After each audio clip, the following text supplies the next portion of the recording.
Hello guys, so I'm back here for the new content for Run Mobile event right now. So right now I'm going to share to you the new event which is released earlier, December 20. So just go here in Discord server of Run Mobile. You scroll down and you will see here the new event which is Ride with Style event. So this is a limited permanent tattoo costume set with free hoverboard. So this is a limited tattoo costume which you may not see it again in the next events or upcoming events or next year. So you might be wondering na kunin na agad to. Just like the weapon costume set this anniversary. So as you remember, there's a weapon costume. So here is the tattoo costume set and hoverboard for this November. So here is the tattoo set.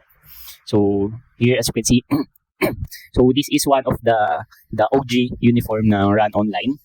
So the hoverboard, the yellow one. So here we can go to the link of the event. So just tap this one and you will see the details. Okay, here you go. And so these are the details. So kayo na lang bahala magbasa nito. But here, event period is December 20 until December 27 only. So claiming period is December 19, 2025 to December 27. So I think this is just like the weapon costume na once you reach the current points, then you will receive the mail, the costume, and the hoverboard. So here you need to get target points 2,500. So what are the current points or how can you get this one? So this is via top up or donate via QRPH to bank account of Run Mobile and via crypto. So here are the rewards. So tattoo costume box and what's this? Sable board.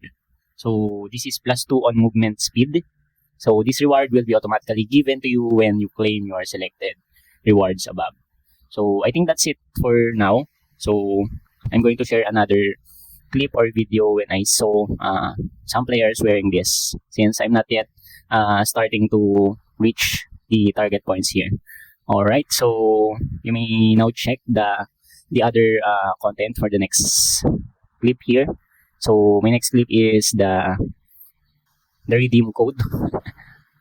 Okay, so see you and bye-bye.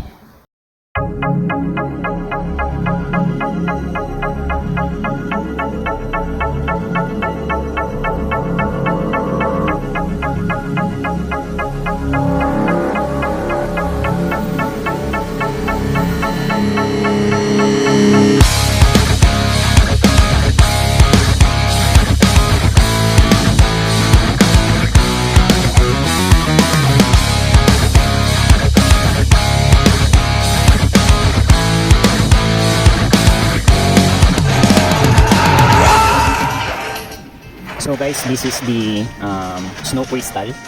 So you can use this for exchanging rewards in front of your campus. So you should go to the campus and go outside, and in front of the instructor, you can see the NPC for this event. Alright, so that's it for now. Bye bye.